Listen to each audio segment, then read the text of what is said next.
Qual tem sido a sua preocupação? Para que você tem se dedicado? Para que você tem gasto os seus dias, o seu tempo, a sua energia, o seu dinheiro, tudo que você tem? Para construir uma casa ou para construir um lar? Vamos orar? Feche seus olhos e oremos ao Senhor. Senhor, nós queremos te dar graças por essa noite, Pai. Te pedir que o Senhor fale conosco essa noite, Senhor. Edifique as nossas vidas, Senhor. Ministre os nossos corações. Nos leve, Senhor, à transformação em áreas que talvez nós desconhecemos, Senhor. Que a Tua palavra, ela venha de encontro ao coração de cada um dos irmãos. E que o Senhor ministre as nossas vidas de uma forma sobrenatural, Senhor. Assim, Senhor, nós cremos. Assim, Senhor, nós te pedimos. E assim, Senhor, nós oramos a Ti, no nome de Jesus. Amém? Casa ou lar? O que você está construindo? Quem aqui já ouviu aquela frase assim, bem conhecida? Nenhum sucesso na vida compensa o fracasso do lar. Quem aqui já ouviu essa frase? Já ouviram? Nenhum sucesso na vida ele compensará o fracasso no lar. Nenhum. Veja bem, você pode ser a pessoa mais bem sucedida na sua vida, mas se a sua casa fracassar, você será alguém que fracassou naquilo que não poderia fracassar. Você pode fracassar em todas as áreas. Você pode fracassar no seu trabalho, no seu dia a dia, mas você não pode jamais fracassar no seu lar. E essa frase, irmãos, ela resume o Salmo 127. O Salmo 127, ele é resumido nessa frase: nenhum sucesso na vida se compara com o fracasso no lar. Muitos de nós, irmãos, se esquecem facilmente do que realmente tem valor. E passa o dia a dia correndo atrás de coisas que não são tão importantes. Muitos de nós se esquecem o que verdadeiramente importa.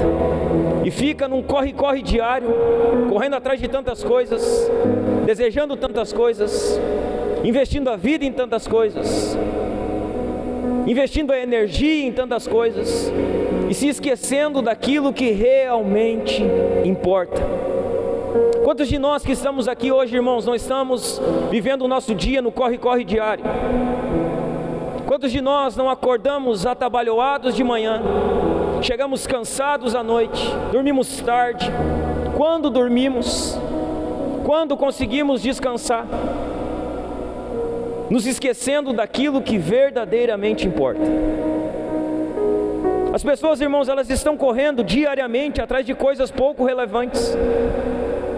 E sem perceber, elas estão perdendo aquilo que verdadeiramente importa para elas, que é a sua família, que é a sua casa, que é o seu lar, que é o seu casamento, que é a vida dos seus filhos. A busca desenfreada por sucesso, irmãos, status, por bens materiais, por fama, ela tem cegado os olhos da maioria das pessoas. Nós vivemos num tempo em que as pessoas estão cegas por dinheiro, cegas por fama, cegas por status. Elas querem ser vitoriosas. Elas querem mostrar para tudo e para todos que elas conseguem aquilo que disseram que elas não conseguiriam. E sabe o que isso faz? Isso cega muitas pessoas para os presentes mais preciosos que Deus deu para elas. Muitas pessoas estão cegas. Elas não conseguem perceber que Deus deu coisas muito importantes para elas, que Deus entregou coisas muito valorosas nas mãos delas. Só que a busca pelo sucesso, a busca pelo status, a comparação. Nós vivemos no tempo da comparação. Então nós olhamos para as pessoas e nós pensamos: se A conseguiu, eu também vou conseguir. Se B, ele chegou lá, eu também vou chegar lá. Vivemos a nossa vida baseada em comparações, em busca por sucesso, em busca por dinheiro, em busca por bens materiais. E acabamos ficando cegos para os presentes que Deus nos concede. Presentes que estão, na maioria das vezes, na sala da nossa casa. Presentes que estão, na maioria das vezes, debaixo do mesmo teto que nós dormimos. presentes que estão, na maioria das vezes, convivendo conosco dia a dia, acordam conosco, dormem conosco, vivem conosco, mas que por conta da busca pelo sucesso, do dinheiro e da fama, nós acabamos tratando como qualquer um ou como qualquer coisa, os presentes mais valiosos que Deus nos deu.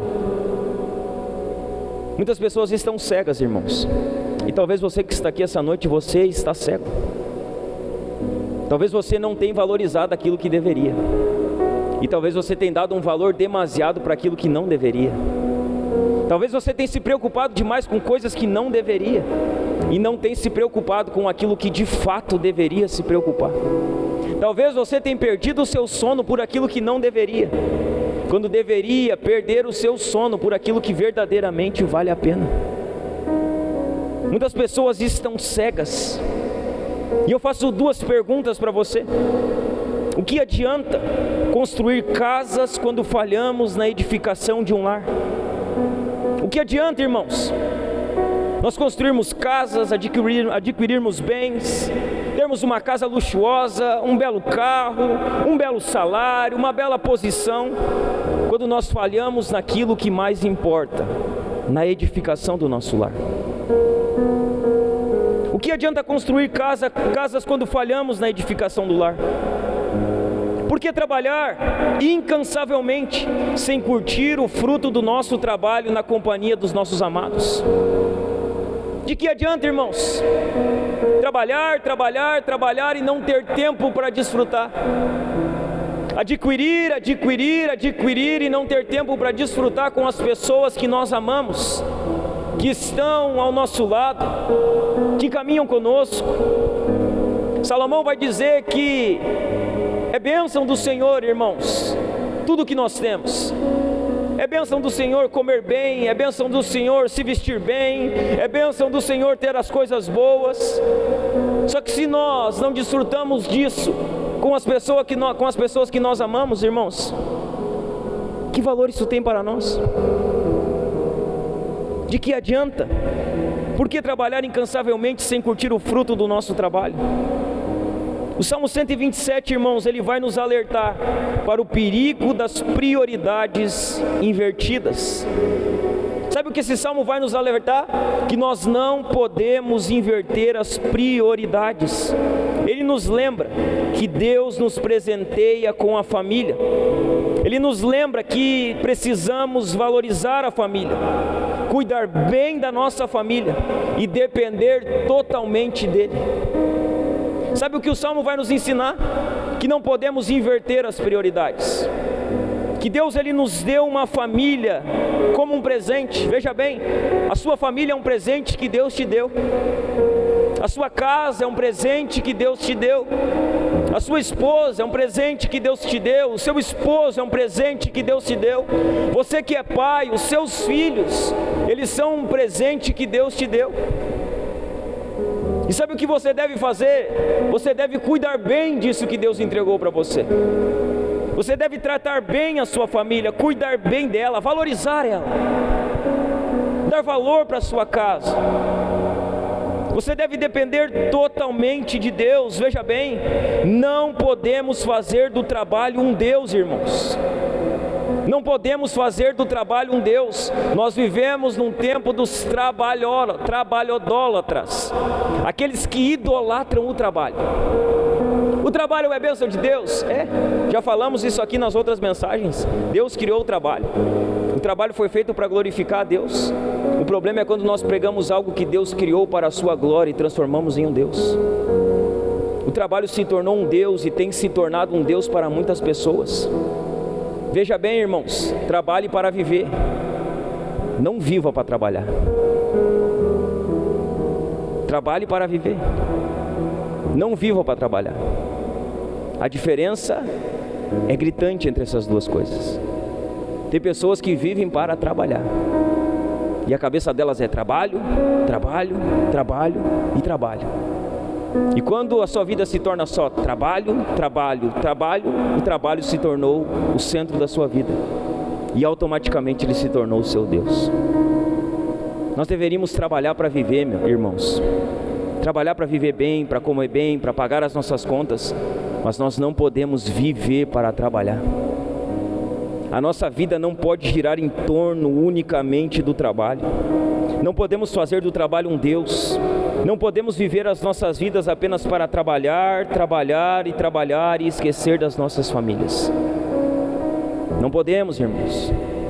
A sua vida não pode ser só trabalho, trabalho, trabalho e trabalho, sem você tirar tempo para cuidar do seu casamento, sem você tirar tempo para cuidar dos seus filhos, sem você tirar tempo para desfrutar da sua família.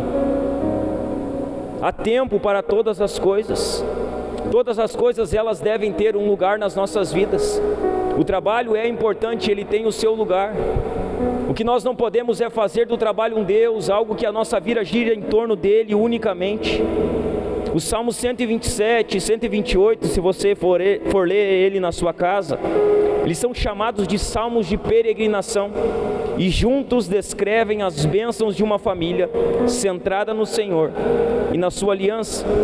Na verdade, desde o Salmo 120 até o Salmo 134 são chamados salmos de peregrinação, ou salmos de romarias, que eram salmos que o povo de Israel, ele cantava 3 vezes ao ano, quando subia a Jerusalém para adorar ao Senhor. Por 3 vezes ao ano, eles saíam das suas casas, das suas aldeias, deixavam as suas plantações, e eles ficavam uma semana longe de tudo isso, a caminho de Jerusalém para adorar a Deus. E no caminho de Jerusalém para adorar a Deus, eles iam cantando e proclamando os salmos de romagem. Os Salmos 127 e 128, eles entram nessa coleção de salmos. Trabalho excessivo, feito com um espírito de autossuficiência, independência e avareza, sempre termina em frustração. Veja bem, trabalho excessivo, feito com espírito de autossuficiência, eu posso, eu consigo, eu vou chegar lá, ninguém vai me impedir. Trabalho excessivo, com espírito de autossuficiência, independência e avareza, sempre terminará em frustração, sempre.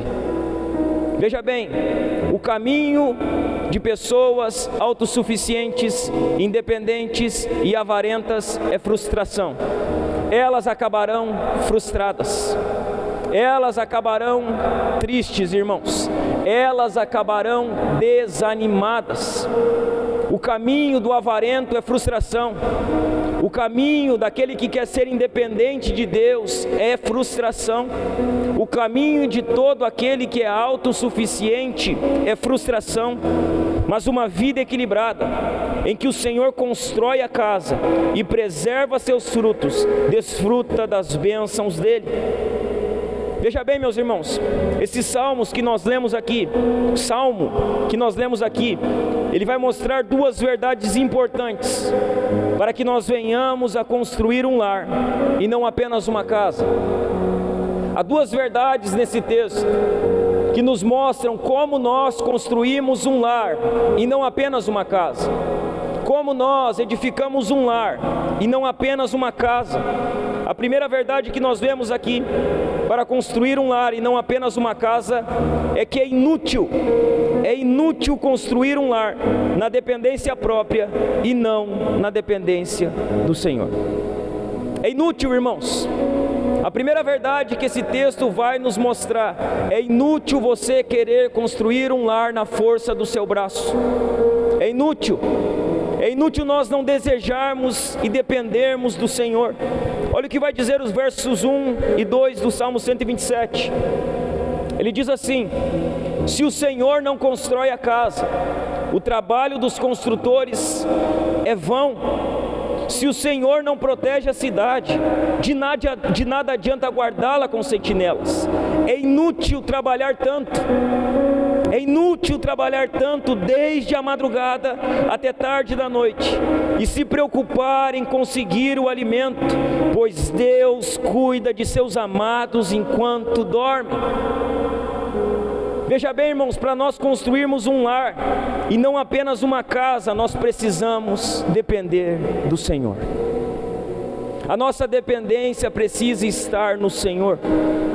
para peregrinos que deixavam suas casas, aldeias e campos, durante uma semana ou mais para subir a Jerusalém, para adorar ao Senhor. Essa lembrança de que Ele guardava suas habitações e cidades era encorajadora. Então veja bem, esses irmãos, no contexto em que esse salmo, e para as pessoas que esse salmo foi escrito, quando eles cantavam que o Senhor é aquele que guardava a cidade, que o Senhor é aquele que protegia a casa dele, as plantações dele, as cidades dele, aquilo era motivo de coragem para eles.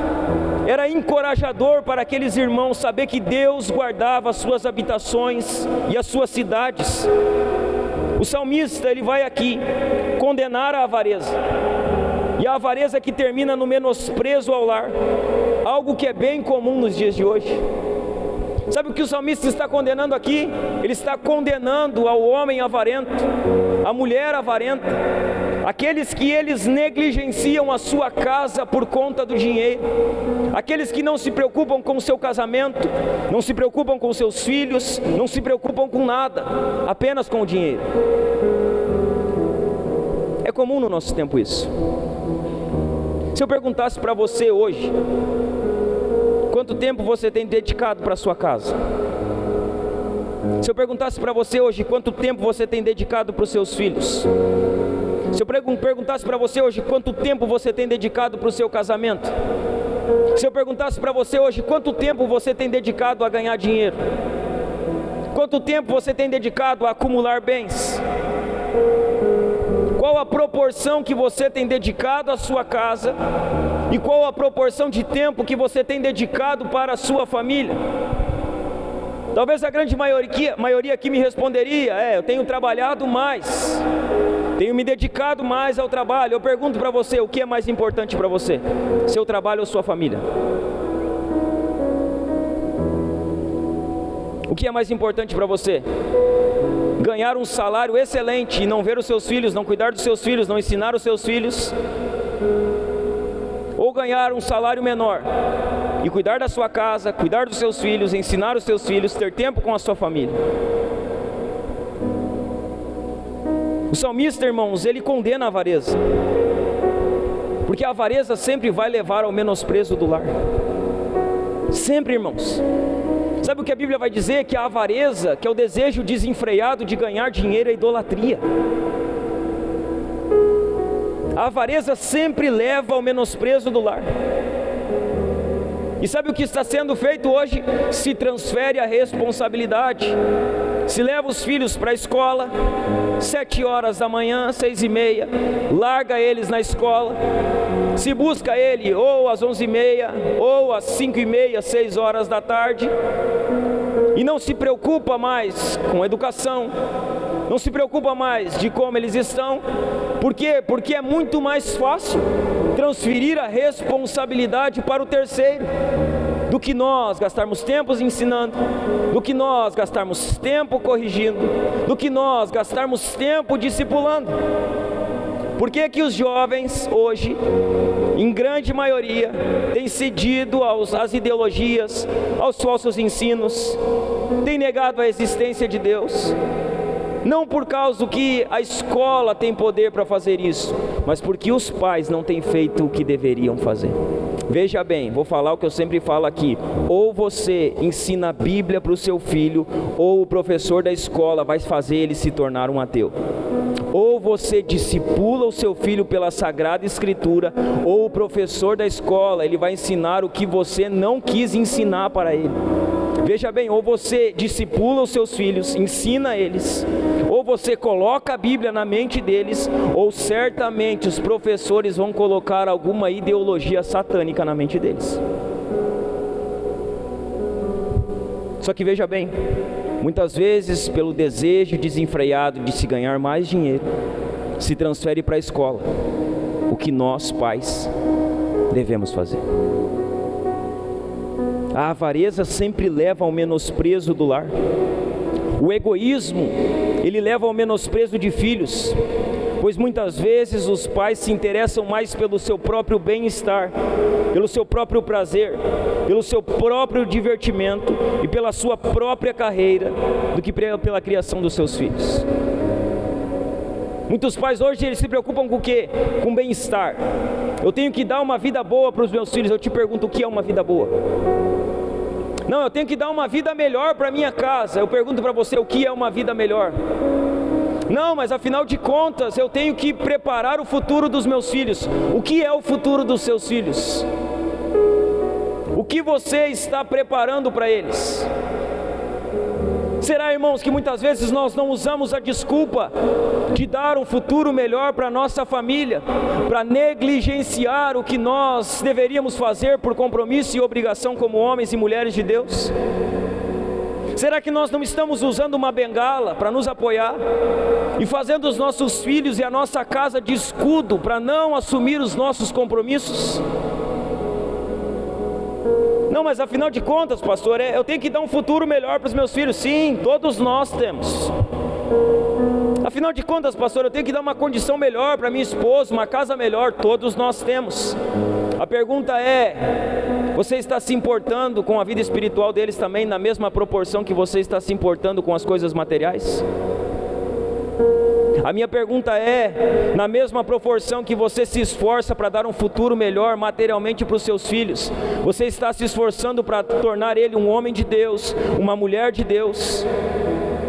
Na mesma proporção que você se esforça para ganhar dinheiro, varão, ei varão, você está abrindo a sua Bíblia na sua casa e lendo lá com a sua mulher e com a sua casa como quem lidera aquele lar? Não, mas afinal de contas eu quero dar um futuro. O que é um futuro? O que é prosperidade para você? O que é você preparar o futuro dos seus filhos? Você pode dar tudo para eles, mas se você não der Jesus para eles, eles vão estar vazios daquilo que mais necessitam. Veja bem, a sua casa pode ser a mais luxuosa que existe, mas se Cristo não for o centro dela, ela ainda é vazia. Não, mas eu tenho uma bela casa, mas Cristo está lá. Não, mas eu tenho um belo salário, mas Cristo está lá. Não, mas pastor, eu tenho uma profissão boa. Ei, mas Cristo está lá. Porque se você tem todas essas coisas e não tem Cristo, ainda assim você é alguém vazio do que mais necessita. O que é um belo futuro? O que é ser próspero? Deixa eu falar algo para você, meus irmãos que estão aqui hoje. Não vale tudo por dinheiro. Não vale. Não vale tudo para ganhar mais. Não vale tudo para você chegar onde você deseja. Não vale. Não vale, não vale a pena você perder a sua fé por causa do dinheiro. Não vale a pena. Não vale a pena você perder a sua fé por causa do trabalho. Não vale a pena. Não vale a pena você perder a sua casa por causa do dinheiro. Não vale a pena. Não vale a pena tudo por dinheiro. Não, mas eu vou até onde for preciso. Não, você não deveria pensar assim, porque esse não é o pensamento de alguém que teve o coração regenerado por Jesus. Alguém que teve o coração alcançado por Cristo, ele sabe que o dinheiro, ele é um bom servo, mas ele é um mau patrão. Ele é um mau patrão. O dinheiro é um mau senhor. Se ele se assenhorar da sua vida, meu irmão, você vai ver o que é ser escravo. O dinheiro, ele deve ser um bom servo nosso, mas ele será um péssimo senhor se nós deixarmos ele dominar a nossa vida. Não vale tudo por dinheiro. Não vale. Não vale perder a sua casa. Não vale perder o crescimento dos seus filhos. Não vale. Não vale você abandonar a sua fé. Não vale você perder, irmãos, o congregar, a vida com Deus, a comunhão dos santos. Não vale. Uma tecla que eu sempre bato aqui: existe um dia, irmãos, que é chamado de dia do Senhor, que é o dia de hoje. O domingo, ele é o chamado de dia do Senhor. É o dia que o povo de Deus se reúne para adorar a Deus. Nós gostamos de criticar os adventistas, né, irmãos? Porque os adventistas guardam o sábado, porque os adventistas não fazem isso no sábado. Só que com o sábado, irmãos, ainda que eles tenham o entendimento errado, eles estão dizendo: esse dia aqui eu tirei para o Senhor. Nós, como cristãos evangélicos, quando nós temos o domingo e nós saímos das nossas casas, nos reunimos no congregar, na igreja, nós estamos dizendo: esse dia aqui é o dia que eu tirei para adorar ao Senhor. É o dia do Senhor. Sabe qual é o problema? Muitas pessoas, elas não têm mais o dia do Senhor. O dia do Senhor, ele não é o domingo, ele não é a segunda, ele não é a terça, ele não é a quarta, ele nunca é. Isso significa o quê? Que Cristo foi removido da posição que era dele. Isso significa que Cristo, ele saiu do centro da nossa vida. E eu preciso alertar você como pastor, irmão: não vale tudo por dinheiro. Não vale. Se ser materialmente próspero te faz se afastar de Deus, essa é a prosperidade do diabo. Deixa eu falar para você, o diabo, ele tem uma prosperidade, e a prosperidade do diabo é assim: ele te dá dinheiro para que você se afaste da presença de Deus. A prosperidade que te afasta do congregar, a prosperidade que te afasta da comunhão, a prosperidade que te afasta da igreja, não é a prosperidade de Deus. A prosperidade de Deus jamais te afastará do meio do povo de Deus. A prosperidade de Deus jamais te afastará da presença de Deus. Não, mas Deus está me abençoando, veja bem, eu não consigo nem ir no culto. Não é Deus, não é Ele. Porque Deus, ele não quer que você se afaste do meio da comunhão. Deus, ele não quer que você se afaste do meio da igreja. Deus, ele não quer que você se afaste do dia de adorar a Ele, de buscar a face dEle. Não, mas veja bem, pastor, Deus está me abençoando. Não, a prosperidade que te afasta de Deus é a prosperidade do diabo. É a prosperidade de Satanás. Se ser materialmente próspero te faz se afastar de Deus, essa prosperidade é do diabo. Se para ganhar mais dinheiro você irá ter que perder a sua família, então decida ganhar menos. Decida ganhar menos. Não, pastor, mas veja bem, não, se você precisa ganhar mais dinheiro, e ganhar mais dinheiro se faz se afastar de dentro da sua casa, baixe o seu padrão de vida, mas não perca a sua casa.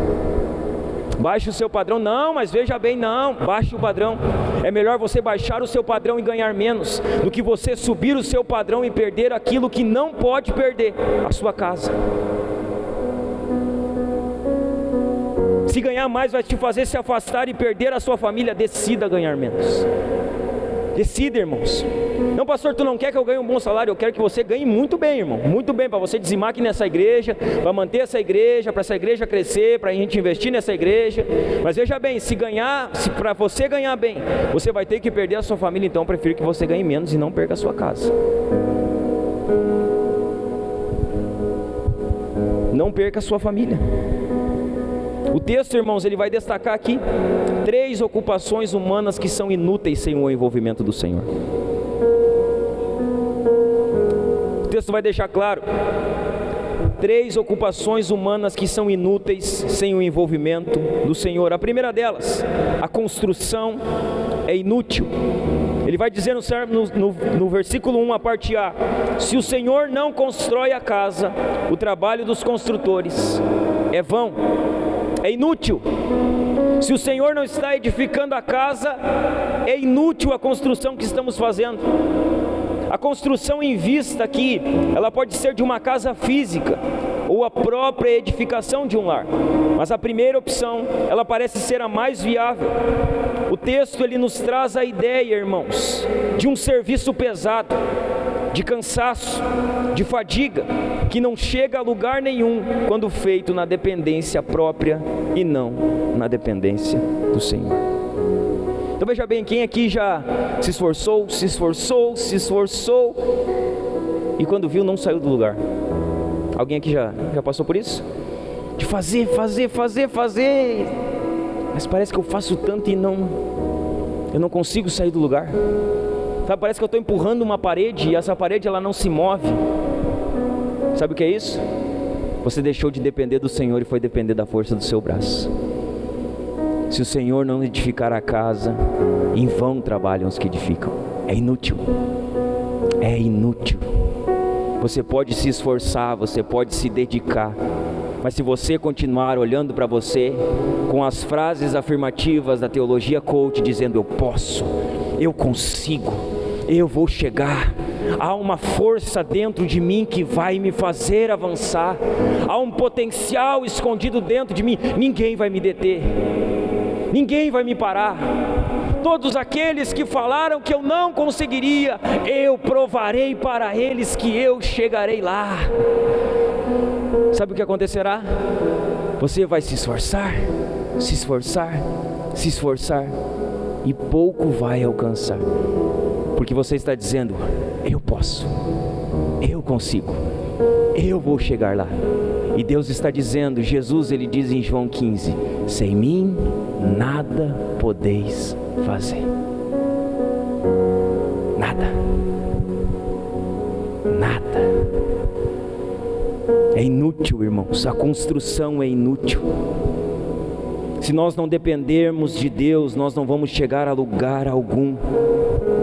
A segunda coisa inútil que nós vamos conseguir, a segunda ocupação humana que será inútil para nós será a vigilância. A construção é inútil, a vigilância também será inútil, que é o que diz o verso B, a parte B do verso 1. Se o Senhor não protege a cidade, de nada adianta guardá-la com sentinelas. A vigilância ela é inútil. Veja bem, irmãos, sem Deus como nosso protetor, não existe guarda humano que consiga garantir a nossa segurança. Não existe. Sem Deus, nosso protetor, não existe guarda humano que nos segure, que nos guarde, que nos proteja.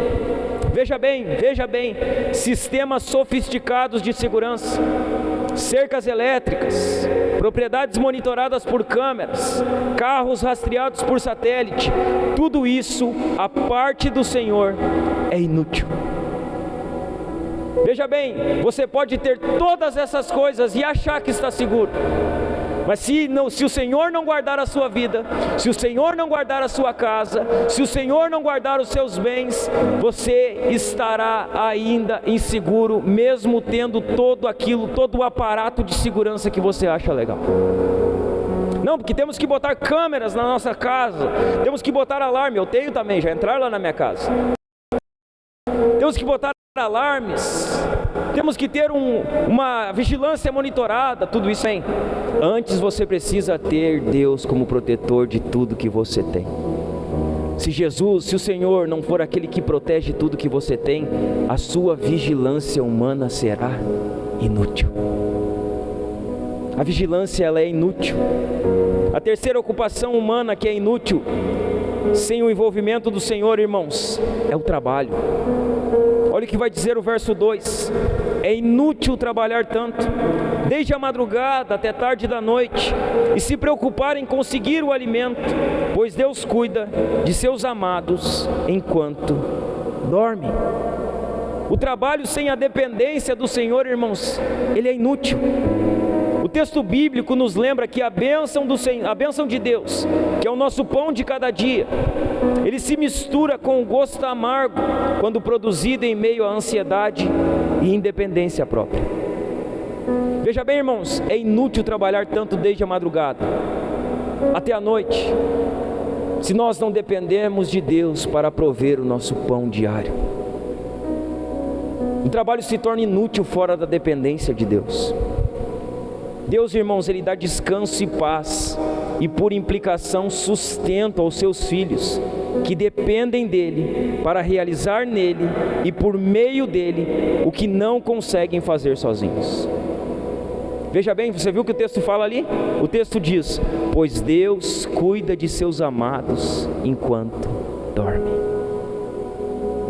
Em algumas versões vai dizer: pois ele dá o sono àquele que dorme. Veja bem, aqueles que não confiam no Senhor, eles acordam de madrugada, eles trabalham até tarde da noite e eles não conseguem dormir no seu horário de descanso. Por quê? Porque a ansiedade não deixa com que eles durmam. A preocupação com as coisas que eles desejam não permitem que eles durmam.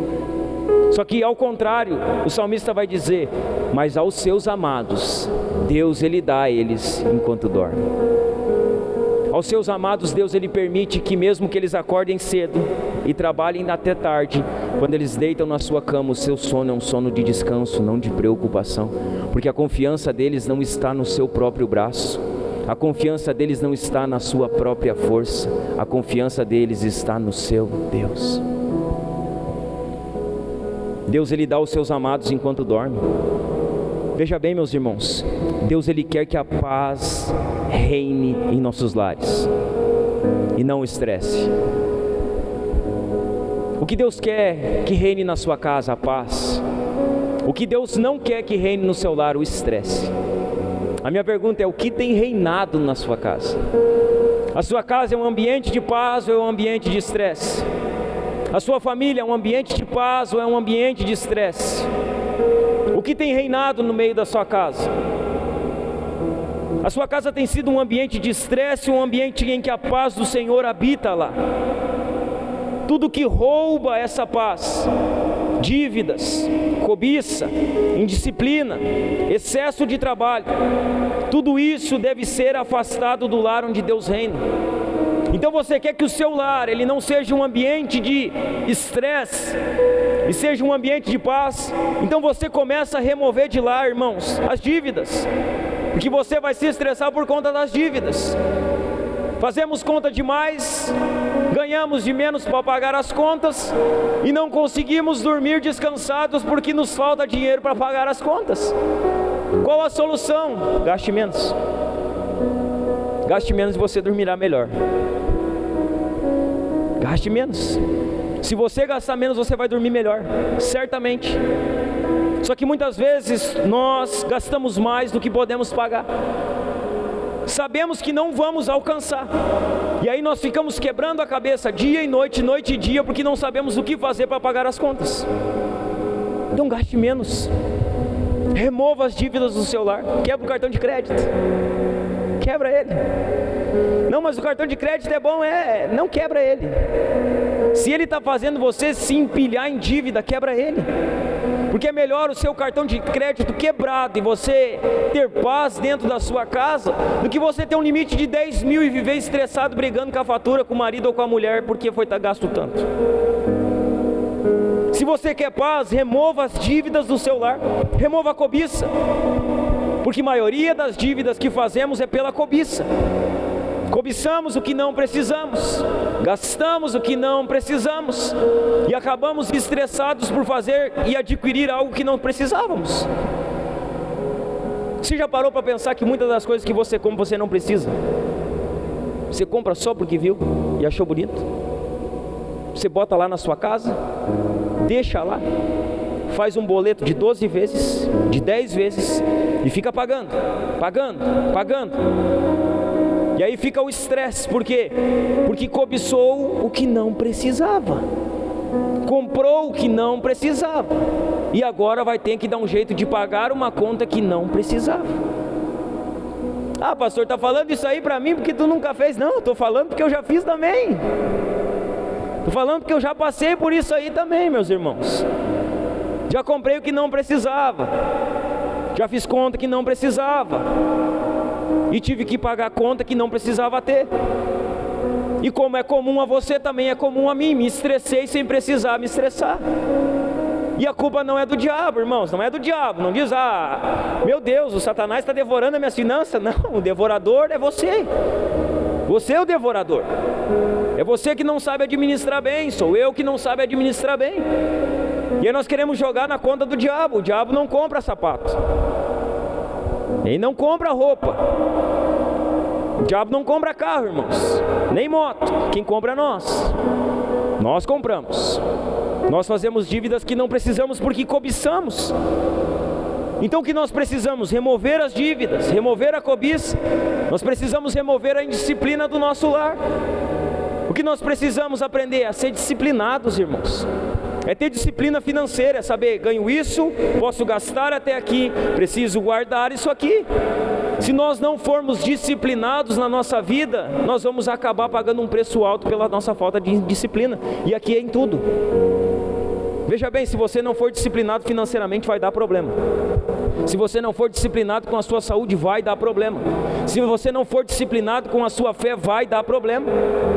Veja bem, pessoas que passam por problemas grandes, na maioria das vezes são pessoas indisciplinadas. São pessoas que não têm disciplina para com a sua vida.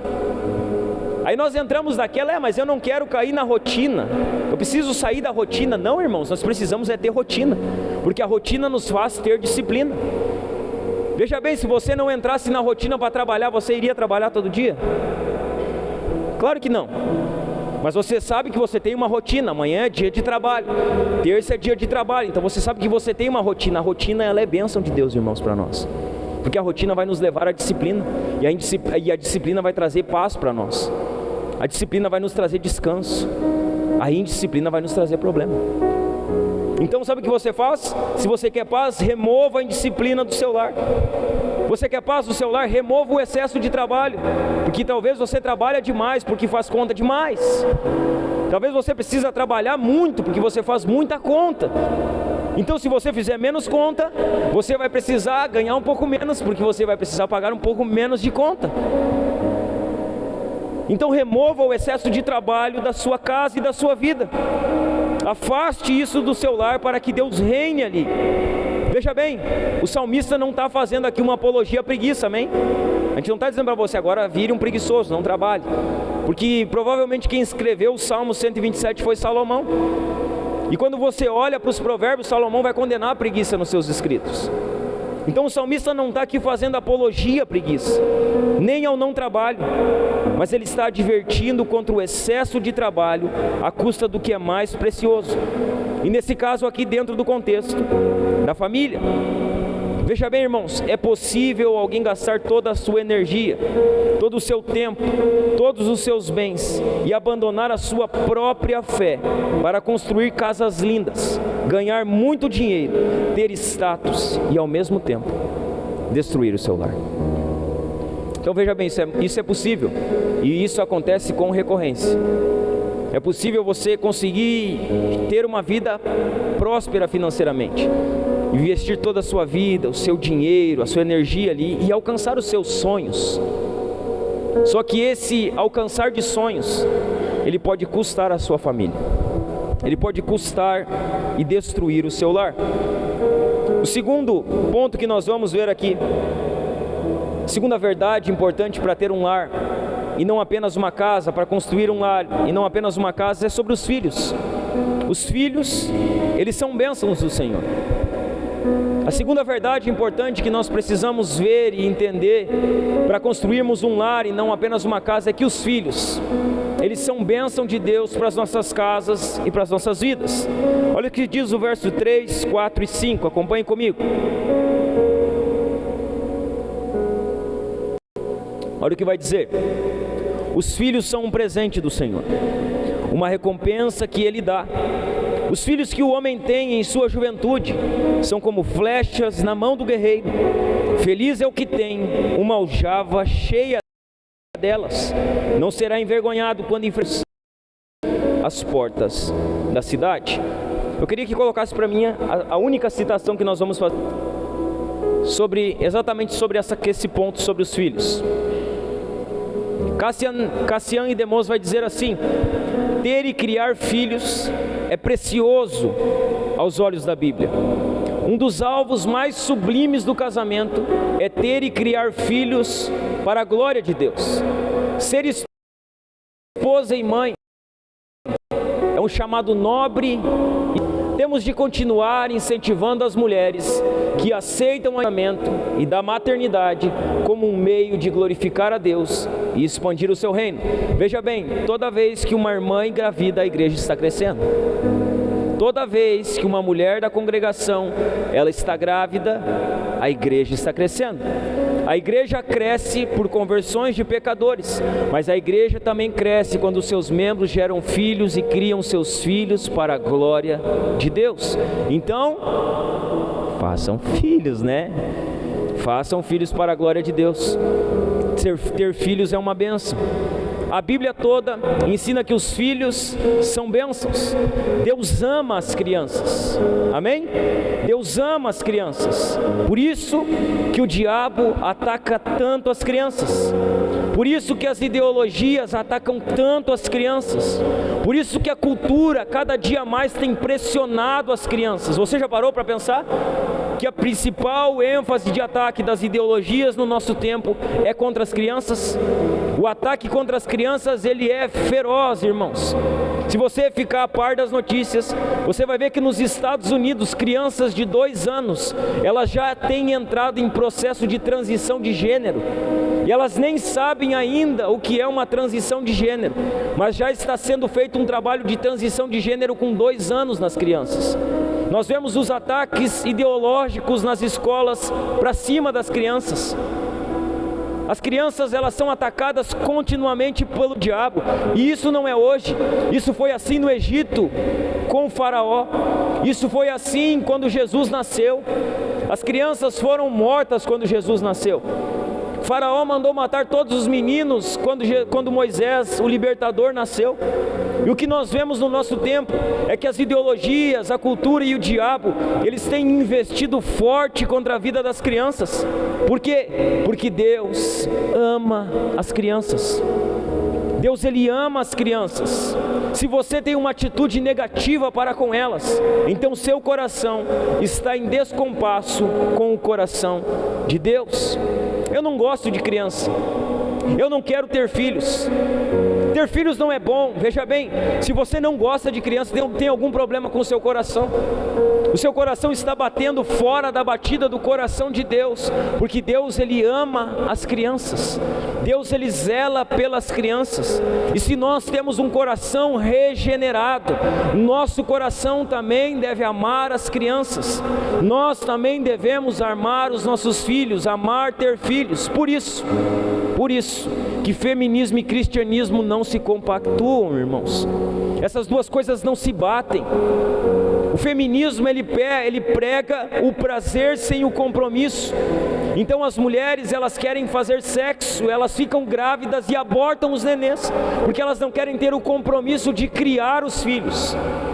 Então não há possibilidade, veja bem, não há possibilidade de uma mulher se dizer feminista e cristã, porque é água e vinho. As coisas não se misturam, as duas coisas não batem, as duas coisas não compactuam. Os filhos, eles são bênçãos de Deus. E aqui eu quero deixar uma palavra. Eu sei que tem irmãos aqui que tentam ter filhos, que estão buscando ter filhos, que desejam ter filhos, mas que ainda não puderam ter filhos. E aqui eu quero deixar uma palavra para você, para os casais. A ausência de filhos não pode ser interpretada como maldição sobre sua vida. Não pode. Pastor, eu estou tentando muito tempo ter filho e não consigo. Calma, não é uma maldição. Sabe por quê? Porque quem dá filhos é Deus. O autor da vida é Deus. É Deus que concebe uma criança no ventre de uma mulher. Não é nem o homem que se relaciona com ela.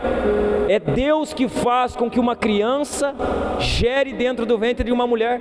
Ninguém concebe vida. O diabo não dá vida a ninguém. Satanás não tem poder de dar vida a ninguém. O autor da vida é Deus.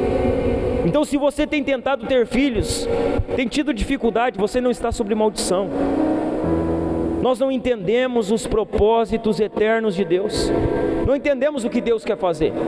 Não sabemos qual o propósito de Deus. Quando nós olhamos para a Bíblia, muitos casais demoraram anos para ter filhos.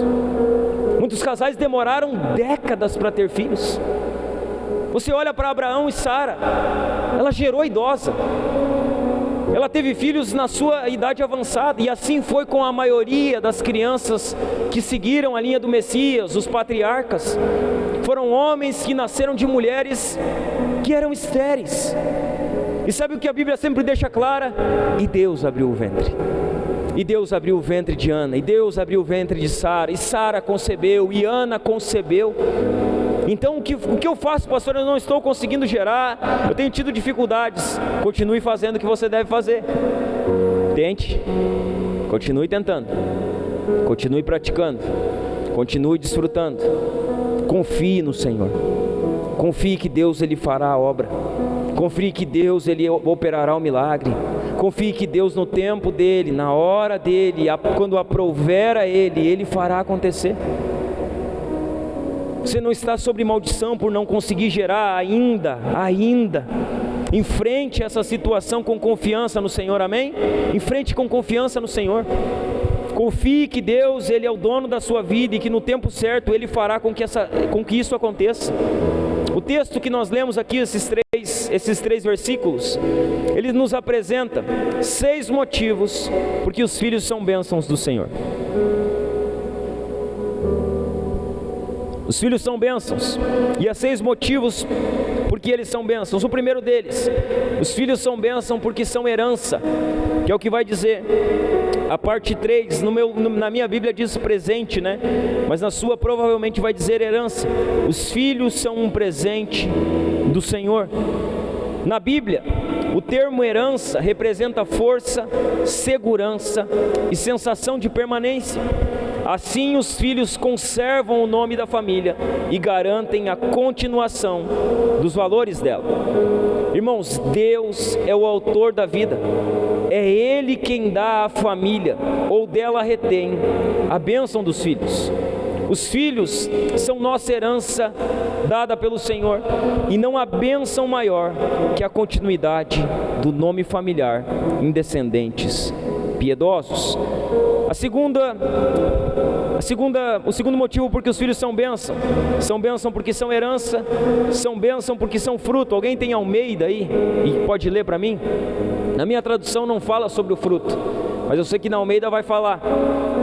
No versículo 3 vai falar sobre fruto. Alguém tem na sua tradução? Lê para nós aí alto.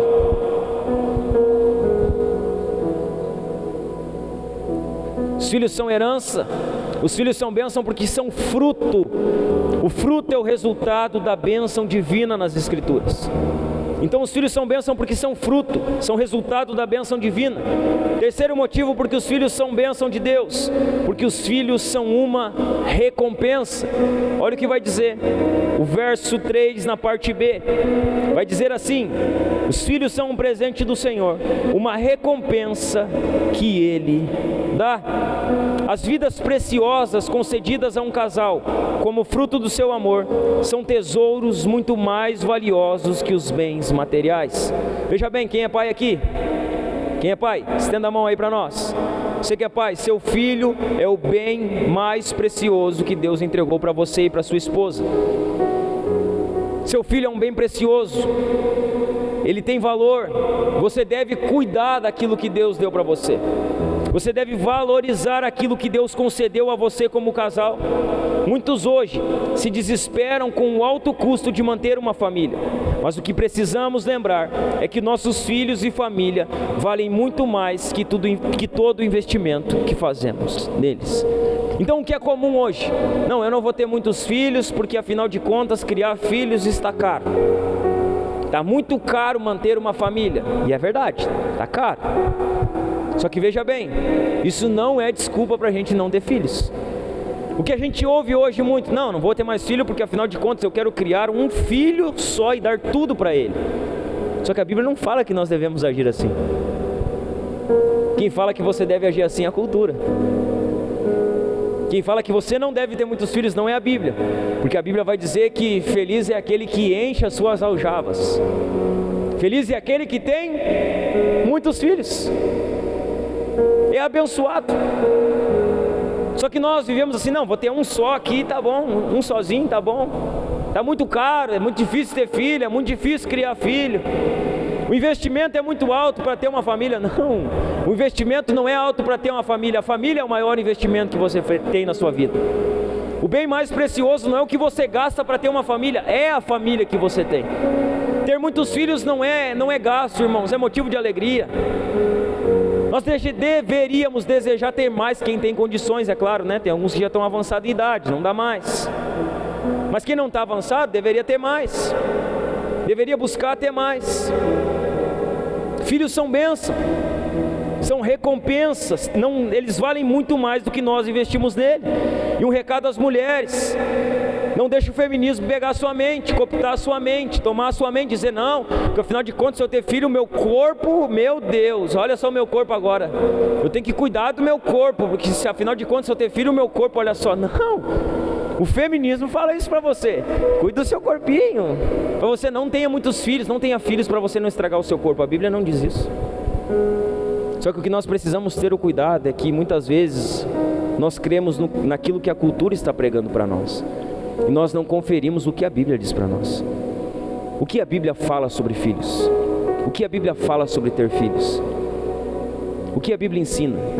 Não, mas sabe o que eu vejo? Eu sou novo, irmãos, eu não tenho muita experiência ainda, eu tenho 34 anos, mas eu vejo que as meninas jovens, elas têm pegado um pavor de ter filho depois que elas têm o primeiro, porque pintam para elas o inferno que é ter um filho. Meu Deus, tu não vai aguentar a dor do parto. Meu Deus, tu não vai aguentar a dor da cesárea. Meu Deus do céu. Aí a menina vai lá com 20 anos, 22 anos, ela tem seu filho, 23, 24, seja lá qual for a idade, e ela sai de lá aterrorizada com o parto. Meu Deus do céu. Foi a experiência mais terrível que eu tive ter um parto. E ela disse, nunca mais quero passar por isso. Eu já ouvi isso não de uma, não de duas, não de 3 mulheres que tiveram filhos. Meu Deus, não. É muita dor, é muito sofrimento. Só que a Bíblia não ensina isso, irmãos. A Bíblia diz que esse não é um motivo para não se ter filhos. A Bíblia diz que nós devemos ter. Pastor, eu tenho que ter filhos a varrer? Não, você deve ter todos os filhos que você puder e tiver a condição de criar debaixo do temor e da disciplina do Senhor. Você vai conseguir discipular 3 filhos? Então discipule 3 filhos. Faça 3 filhos e discipule eles. Tenha filhos, mas discipule eles no temor do Senhor. Só que hoje a gente vê, irmãos, uma apologia para que as mulheres não tenham mais filhos, para que elas não gerem mais, para que elas não tenham mais prazer na maternidade. Eu queria poder ter mais filhos, irmãos, falando sério.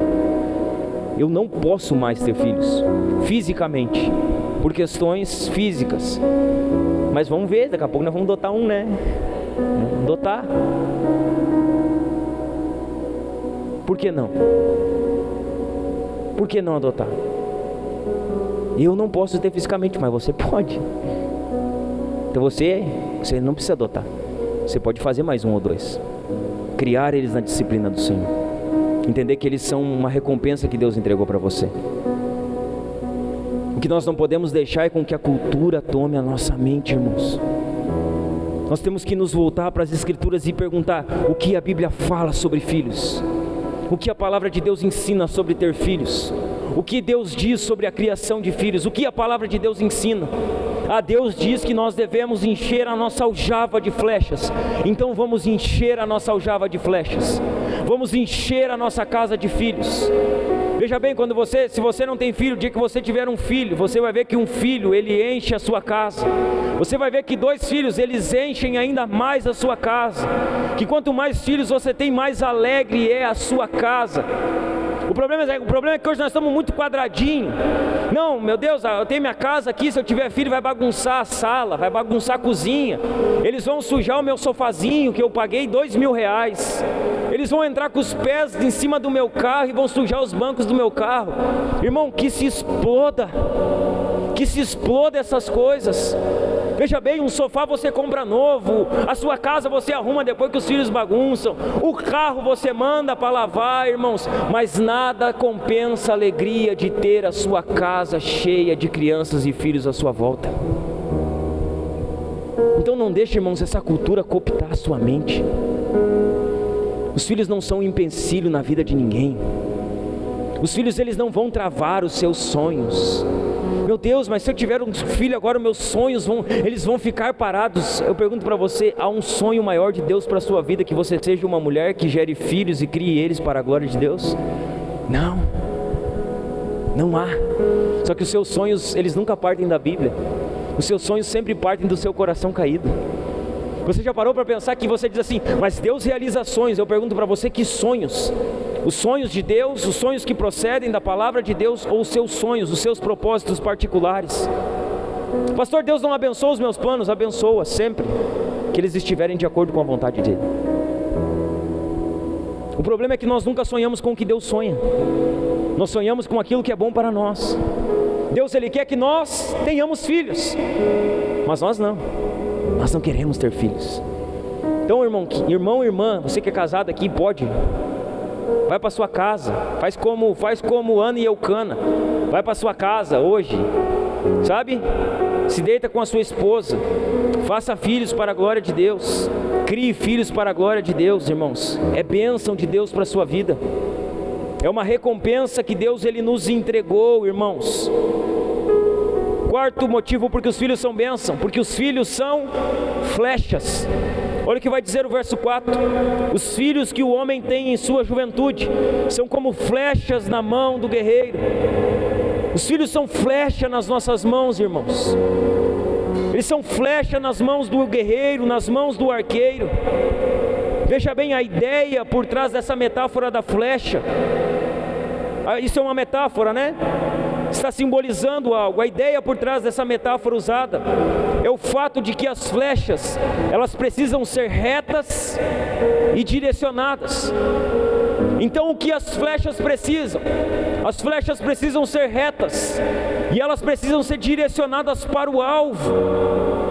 E o nosso papel como arqueiros, como os valentes que possuem as flechas, é tornar elas retas e é direcionar elas para os alvos. O nosso papel como pais, como mães, é fazer com que os nossos filhos andem no temor do Senhor e direcionar eles para o alvo que é Cristo. Veja bem, não adianta você estar cheio de flechas na sua aljava e não estar preparando essas flechas para lançar para o lugar certo. Do que adianta ter flechas se não tem alvo? Do que adianta ter flechas se as flechas elas são tortas, irmãos? Como flechas, os filhos precisam ser direcionados, pois flechas sem rumo, elas sempre voltam ferindo o coração dos pais. Veja bem, flechas sem rumo, elas voltam ferindo o coração dos pais. Então veja bem, você que é pai, você tem uma flecha ou duas flechas lá. Sabe o que você faz? Faz com que essa flecha seja uma flecha reta. Direcione essa flecha para o alvo, discipule e discipline seus filhos. Porque se você não discipular e disciplinar, quando eles crescerem, essas flechas elas vão voltar e vão acabar ferindo o seu coração como pai. Veja bem, muitos pais sofrem com os filhos depois da juventude e adolescência, porque não quiseram gastar tempo com os filhos na infância. Depois não adianta reclamar. O que foi que eu fiz de errado? Eu dei tudo de bom. Eu fiz tudo o que eu podia. O que você fez para os seus filhos? Como flechas, os nossos filhos precisam ser direcionados, pois flechas sem rumo ferirão o coração dos pais. Quinto motivo porque os filhos são bênção. Os filhos são bênção porque são bênção, que é o que diz o verso 5. Feliz é o que tem uma aljava cheia delas. Não será quando enfrentar seus inimigos às portas da cidade. Veja bem, irmãos, os filhos são as manifestações concretas da bênção de Deus na nossa vida e uma grande fonte de alegria, apesar da maldição do pecado. Cada filho é uma fonte de vida para os pais, de alegria, proteção e santo orgulho. O que os filhos são para os pais? São fonte de alegria, são fonte de proteção e são fonte de santo orgulho. É isso que os filhos se tornam para os pais depois de criado. Apesar de ser difícil criar filhos em nossa sociedade, Deus quer que os filhos sejam criados para ser uma bênção para todos ao seu redor. A tendência que muitos têm de ver os filhos como inconvenientes, acidentes biológicos ou ameaças ao contentamento pessoal deve ser vigorosamente combatida por um exército de pais dedicados e realizados. Então o que nós precisamos aqui na Igreja Casa na Rocha? Nós precisamos de pais e mães que amam ser pais e mães. Pais e mães que vão combater e dizer, não, um filho ele não é empecilho para nada. Um filho ele não atrapalha em nada. Um filho ele não impede ninguém de nada. Os filhos são bênção. Os filhos Deus nos deu, Deus nos abençoou. Eles são fonte de alegria para nós. Nós precisamos que a nossa igreja, irmãos, ela ame fazer filhos, ela ame criar filhos e ela ame lutar pelos filhos e dizer, não, nenhuma criança é problema. Nenhum filho vai impedir ninguém de nada. Nós precisamos desse exército. Foi o que eu falei com os homens aqui domingo. Domingo não, sexta. Não, porque a igreja está assim, as igrejas estão assadas, as igrejas estão aqui lotadas, mas e nós? Nós vamos ficar falando do que está errado ou nós vamos nos levantar para fazer o que é certo? Nós vamos ficar dizendo, não, mas as pessoas dizem que ter filho é isso. Não, mas nós vamos ver elas falar e não vamos falar nada para elas. Não, mas elas estão falando. Não, mas nós também vamos falar para elas. Não, filho não é problema, não, eles são bênção. Eu tenho 2 lá em casa e minha vida não mudou por causa deles, melhorou. Minha casa é muito melhor depois que os filhos estão lá dentro. Eu sou muito melhor depois que virei pai, irmão, muito melhor. Muito melhor. E com certeza, você que é pai, você se tornou alguém muito melhor depois que virou pai. E com certeza, você depois que virar pai, que não, ainda não é, você vai se tornar alguém muito melhor depois que virar pai. Alguém muito melhor. Os filhos, eles são, sabe, uma ferramentinha de Deus para trabalhar a nossa vida, irmãos. Para trabalhar o nosso caráter. Para quebrantar o nosso coração. Os filhos são bênção e nós precisamos ser esse exército, irmãos, de pais dedicados, de pais realizados, de pais que gostam de ser pais, de mães que gostam de ser mães, de pessoas que amam a paternidade, a maternidade e a família. Nós precisamos ser um exército que se levanta e diz: não, filho é bênção, filho é bênção. Se você puder, tenha filhos. Se você tem condições, tenha mais filhos. Busque ter filhos. A sexto e último motivo porque os filhos são bênção, porque os filhos são um testemunho do caráter dos pais, que é o que vai dizer a parte B do verso 5. Vai dizer assim: feliz é o homem que tem a aljava cheia delas, não será envergonhado quando enfrentar seus inimigos às portas da cidade. Veja bem, a flecha, irmãos, ela era o meio principal de defesa nos tempos antigos. Então qual era a principal arma que se tinha? O arco e a flecha. E a flecha era o principal meio de defesa, de luta dos tempos antigos. Como flechas, os filhos, eles representam uma forma de proteção aos pais. Então os filhos, eles são uma flecha. O que eles representam? Eles representam uma forma de proteção aos pais, uma defesa contra a solidão, um auxílio na enfermidade, um socorro presente na velhice. Então o que os filhos são? Eles são um símbolo de proteção dos pais. Eles são aqueles que, sabe, eles estarão ali no momento de solidão dos pais, estarão ali nos momentos de enfermidade dos pais, estarão ali nos momentos de dificuldade dos pais, serão um socorro bem presente na velhice. Porque uma aljava cheia de flechas, ou um pai e uma mãe cheio de filhos? Por que ter muitos filhos? Por dois motivos. O primeiro dele, nossos filhos constituem nossa primeira linha de defesa. O que são os filhos? Eles são a nossa primeira linha de defesa. Sabe, eles estão ali, quando alguém fala mal dele, dos pais, os filhos estão ali para defender os pais. Eles estão na frente. O filho não deixa falar mal do pai dele.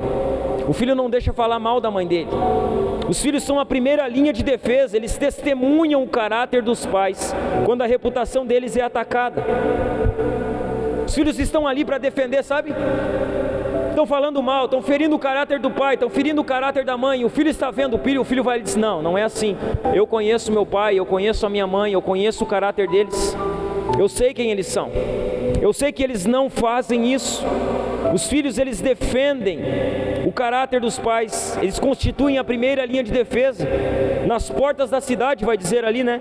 Não será envergonhado quando enfrentar seus inimigos às portas da cidade. Era nas portas da cidade que as disputas legais eram resolvidas. Era ali nas portas da cidade que as sentenças eram decretadas. E era na porta das cidades que os filhos estavam ali para testemunhar a favor dos seus pais. Então, o primeiro motivo para ter uma aljava cheia de filhos: os filhos constituem nossa primeira linha de defesa. O segundo motivo para ter uma aljava cheia de filhos: os filhos de pais que confiam no Senhor terão um caráter tão digno que não pode haver acusação legítima levantada contra eles em disputas legais. Os filhos servem de defesa do caráter dos pais, são testemunhas vivas da vida piedosa dos pais e atestam a integridade dos pais. Os filhos estão ali. Sabe quem é que atesta quem nós somos? É os nossos filhos. Eles conhecem o nosso caráter melhor do que todo mundo. Quem mais conhece não é nenhum de vocês, é quem convive comigo todo dia. Quem mais conhece você é quem está com você. Seus filhos sabem bem quem você é, pai. Eles sabem se você é um homem piedoso, uma mulher piedosa. Eles sabem se você é alguém que ora, se você é alguém que lê a palavra, se você é alguém que prega o evangelho, se você é alguém que vive uma vida santa. Os seus filhos estão vendo, irmãos, a forma que você está vivendo, a vida que você está levando, e eles testemunham da vida piedosa que você leva. Então é bom você ser exemplo na sua casa, para que seus filhos testemunhem da sua vida. Quase não importa o que os outros pensem de nós, se nossos filhos testemunham do nosso possível. Isso pelo fato de que em nossa casa somos quem realmente somos. Vamos encerrar? Concluir então hoje com 6 atitudes que devemos ter para construir um lar e não apenas uma casa. 6 atitudes. A primeira delas: se você quiser construir um lar e não apenas uma casa, não dependa da sua própria força, dependa do Senhor. Você quer construir um lar? Você quer ter um lar abençoado? Você quer ter uma família abençoada? Não dependa da sua própria força. Não dependa da força do seu braço, dependa do Senhor. Veja bem, se você da força do seu braço, se arrependa hoje. Se você tem buscado fazer as coisas na força do seu braço, se arrependa hoje. Se você tem buscado sucesso na força do seu braço, se arrependa hoje, porque você está em pecado. Viver na dependência própria e não na dependência do Senhor é pecado, irmãos. Se arrependa hoje. Saia daqui hoje dependendo do Senhor. Coloque-a totalmente no Senhor. Sem a Senhor, a construção, a vigilância e o trabalho são inúteis. Se você não depender do Senhor, ainda que você mate fazendo tudo o que você está fazendo, no final você vai estar como Salomão. Vaidade de vaidade, tudo é. De que adianta trabalhar? De que adianta ter? De que adianta fazer? Foi assim que Salomão se encontrou, irmãos, olhando para tudo que ele havia feito, dizendo: vaidade de vaidade, nada tem valor debaixo do sol.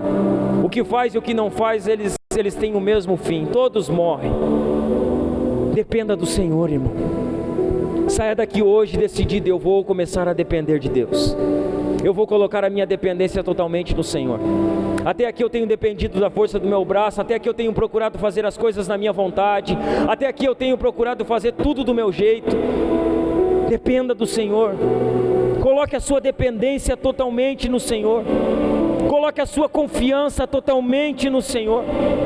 Segunda atitude: se você quer construir um lar e não apenas uma casa, trabalhe um pouco menos e aproveite um pouco mais a sua vida com a sua família.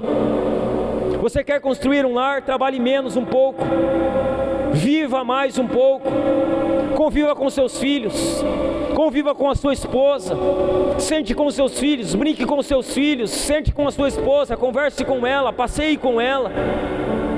Se você quer ter um lar e não apenas uma casa, trabalhe um pouco menos, diminua um pouquinho a sua frequência, diminua um pouquinho a sua velocidade, pare um pouquinho e dê prioridade para aquilo que verdadeiramente importa.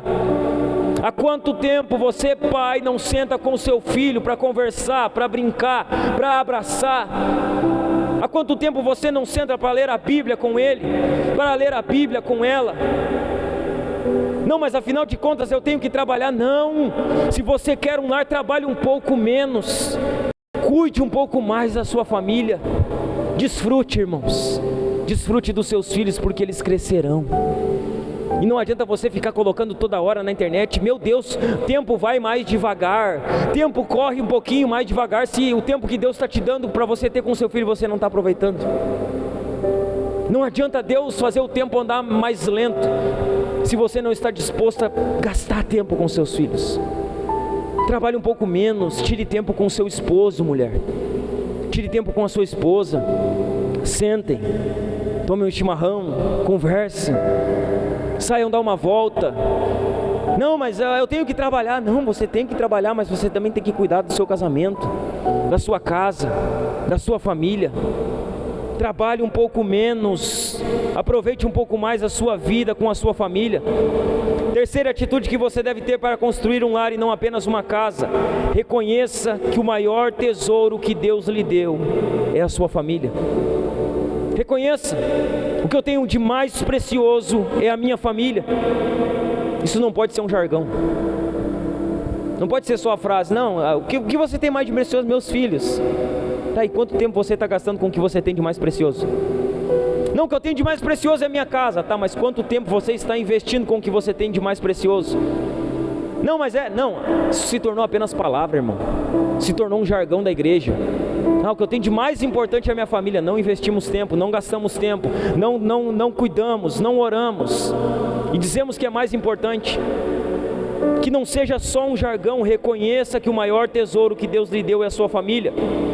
Quarta atitude que você deve ter para construir um lar e não apenas uma casa: desafie a visão desse mundo, que trata os filhos ou como pragas, ou como deuses. Como a cultura desse mundo trata as crianças. Para um lado dela, os filhos são uma praga, então eles querem matar no ventre, eles não querem deixar nascer. Por outro lado dela, os filhos se tornam um Deus, então eles têm um filho, eles não querem dar uma palmada no filho, eles não querem corrigir o filho, eles não querem disciplinar o filho, porque afinal de contas, meu Deus, é meu bebelô, não posso corrigir, não. Veja bem, nós não podemos ser aqueles que não querem ter filhos, mas não podemos ser aqueles que têm filho e não disciplinam o filho. Porque se você não disciplinar o seu filho hoje, você vai criar um monstro, irmão. A disciplina, ela faz parte. Nós precisamos disciplinar os nossos filhos. Desafie a visão desse mundo que trata os filhos ou como pragas ou como deuses. Gere e crie filhos no temor e na disciplina do Senhor. Quinta atitude para construir um lar e não apenas uma casa: invista a sua vida na próxima geração. Invista a sua vida nos seus filhos. Invista a sua vida na próxima geração. Invista. Veja bem, irmãos, a Bíblia diz que os filhos dos nossos filhos, eles podem ver as nossas boas obras, irmãos, e testemunhar da vida que levamos. Veja bem, você já parou para pensar que se você for um homem piedoso, uma mulher piedosa, um pai piedoso, uma mãe piedosa, seus bisnetos, irmãos, eles podem ser alcançados pela piedade que você começou a semear hoje? Você já parou para pensar? Não, talvez você nem pensa nisso. Você só está pensando agora. Eu oro, irmãos, eu digo: Deus, deixa eu ver, Deus, que eu fique velho e o Senhor me permita ver os filhos dos meus filhos, Senhor, te servindo, pregando o Evangelho, Senhor. Que eles, eu oro, irmãos, dizendo: Deus, que os meus filhos, eles possam ir muito além de mim, que eles possam conhecer mais que eu, que eles possam pregar mais que eu, que eles possam ensinar melhor que eu, que eles possam falar melhor que eu, que eles vivam uma vida mais piedosa que a minha, Senhor. Que os meus filhos possam ir muito além da onde eu estou, muito além. Invista na próxima geração. Invista nos seus filhos, irmão. Invista neles. Gaste com eles. Invista tempo neles. É o maior investimento que você vai fazer. Lá em casa eu vou montando uma biblioteca, irmãos. Eu tenho lá uma mini biblioteca, está cheia de livros lá. E aí às vezes a Thay pergunta: para que tanto livro? Mas nem leu aqueles lá, já comprou esses aqui. Tem um monte que está fechado na prateleira que eu ainda não li. E eu digo para ela: o que eu não ler, os meus filhos vão ler. Veja bem, eu estou tendo que trabalhar arduamente para montar uma biblioteca. Meus filhos, quando eles forem crescidos, eles já vão ter uma biblioteca pronta para eles. Eles já vão arrancar, eles não vão precisar perder e gastar todo o dinheiro que eu gastei para investir. Eu já investi para eles, porque é isso que os pais fazem. Os pais entesouram para os filhos. Os pais, eles investem nos filhos. Quando eu compro um livro, eu digo: eu estou lendo aqui, mas eu sei que esse livro aqui o meu filho vai ler. Eu sei que esse livro aqui a minha filha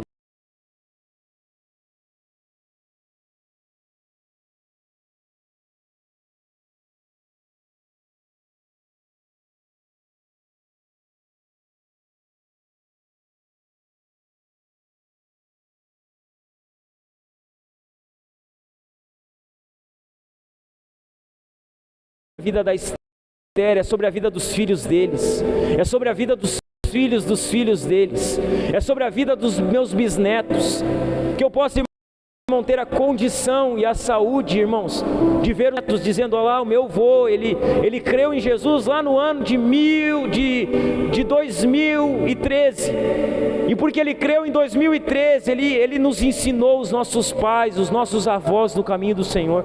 Hoje nós somos fruto de uma semente que foi plantada lá atrás e que deu frutos. Invista na próxima geração. Invista nos seus filhos.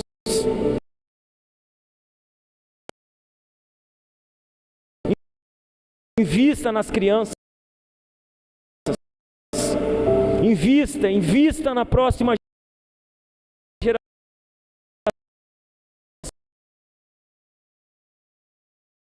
geração.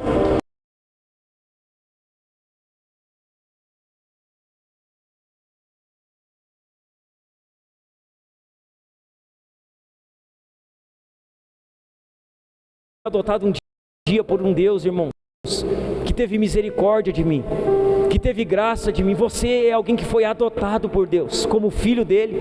Você também não tinha família, você também não tinha nome, você também estava abandonado. E sabe o que Deus disse? Eu te adotei como filho. Você agora, você é meu filho. Você não tinha pai, você não tinha família, mas agora eu te coloquei na minha família. Veja bem, se não temos a condição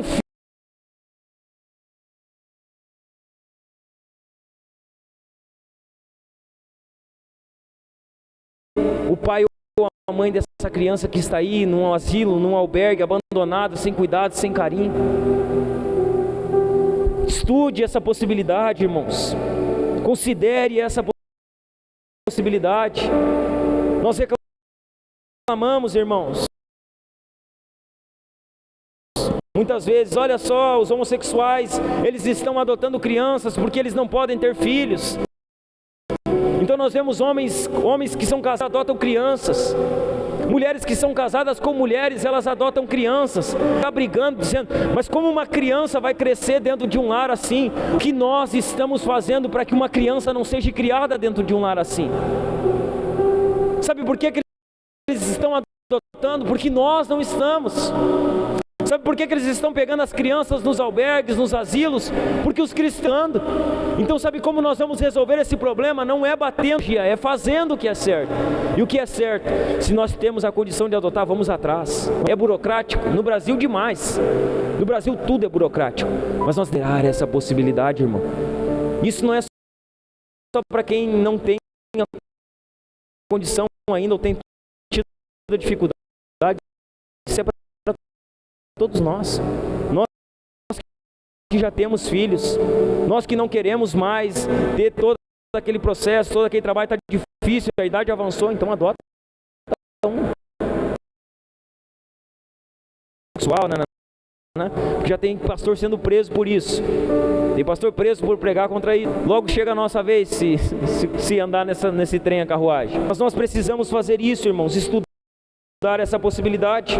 Construa não apenas uma casa, não dedique a sua vida desenfreada, na busca desenfreada por riquezas e por bens materiais.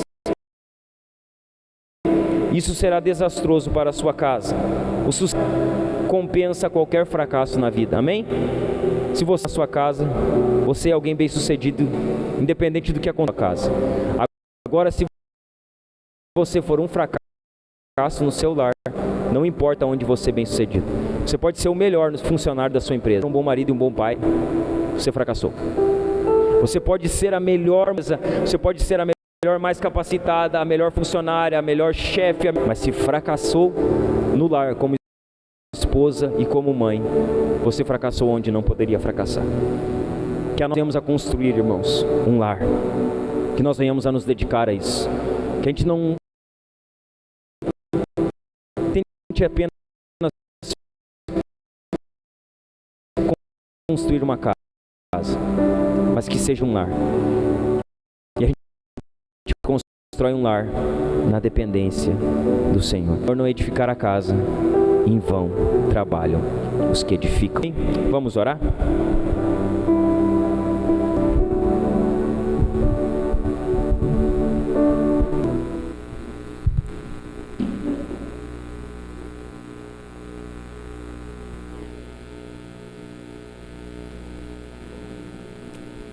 Que você deseje construir um lar, irmão, que você saia da dependência no Senhor. Dependa do Senhor, não dependa da força do seu braço. Invista na sua casa, invista na sua família, invista no seu casamento, nos filhos, invista. Gaste tempo com eles. Eles são o que você tem demais. Hoje nós encerramos aqui a nossa série, irmãos. Que você possa, a sua família possa ter sido edificada durante esse tempo. Que você possa sair daqui essa noite ministrado pela palavra do Senhor. Que você possa sair daqui nessa noite confrontado, irmãos, para a mudança, para a transformação, para a edificação de um lar. Um lar que glorifica a Deus, um lar que honra o Senhor. Filhos que honram o Senhor, um casamento que honra o Senhor. Se você puder, feche seus olhos enquanto nós vamos orar sobre a palavra dessa noite. Tu cantava sobre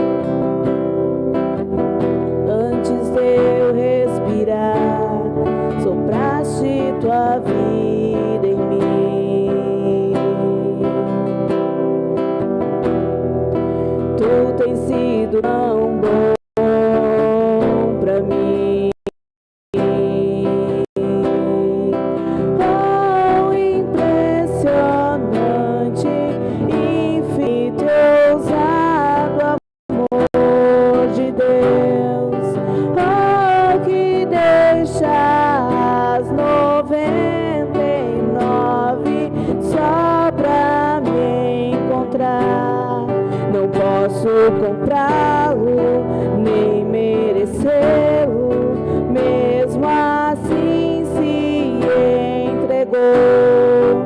Oh, impressionante, infinito e ousado amor de Deus. Se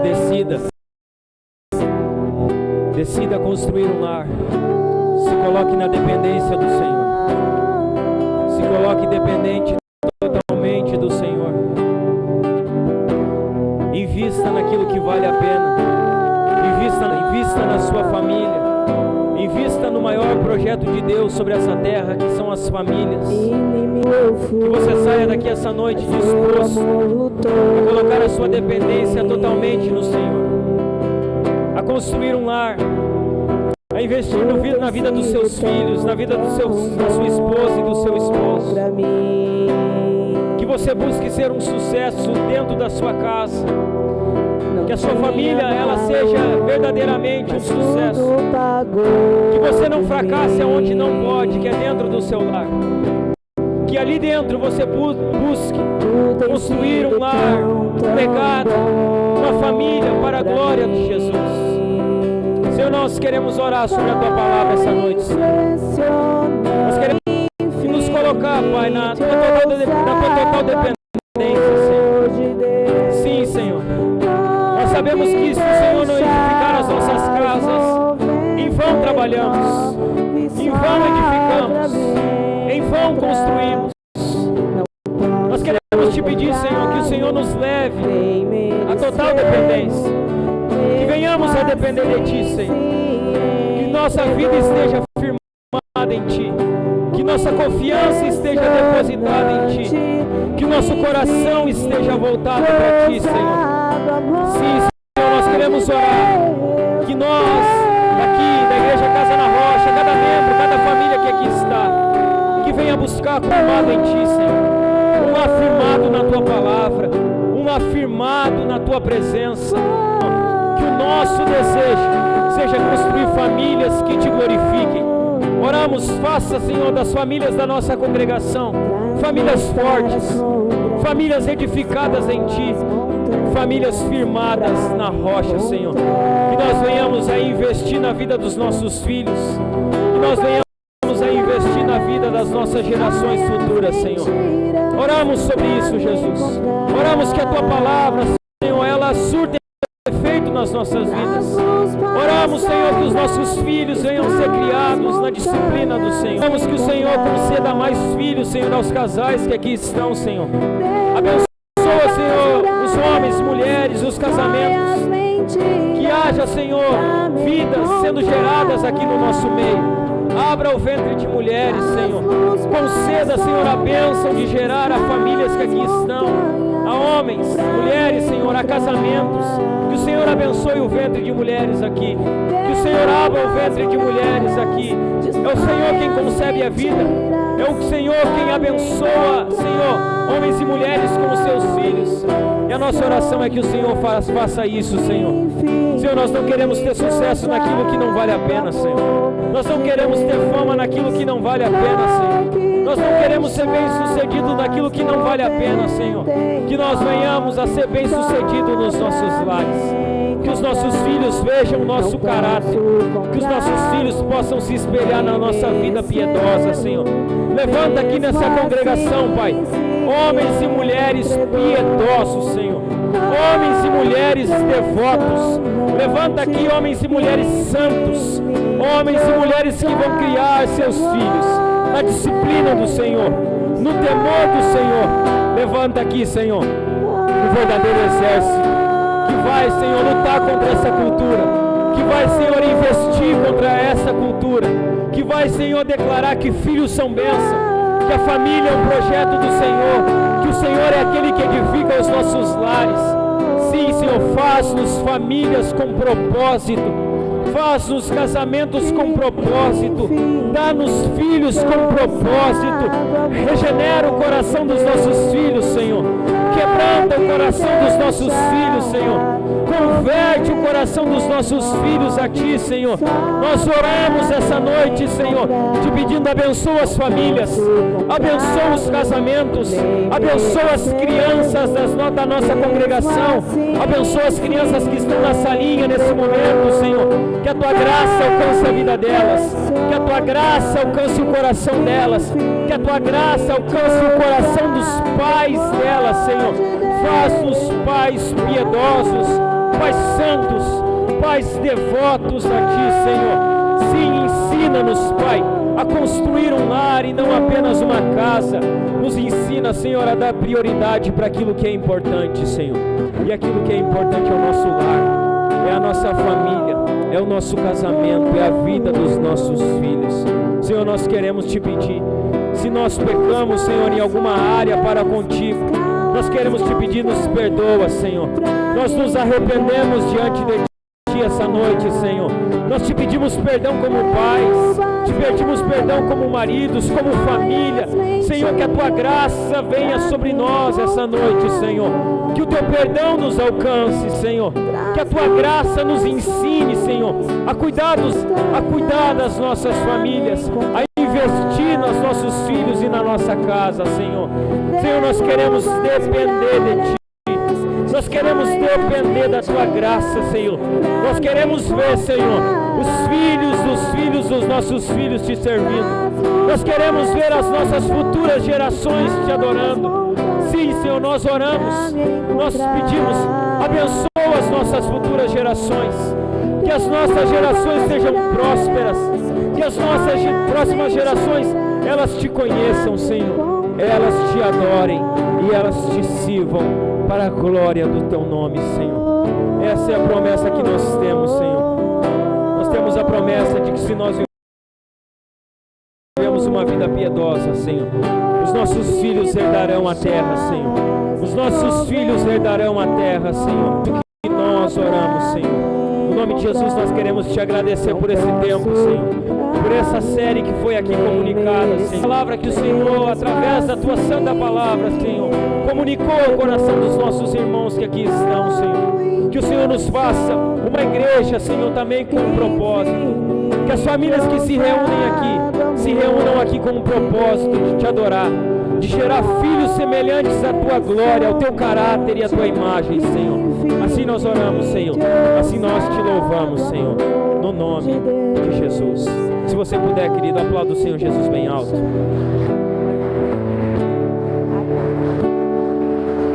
Glória a Deus.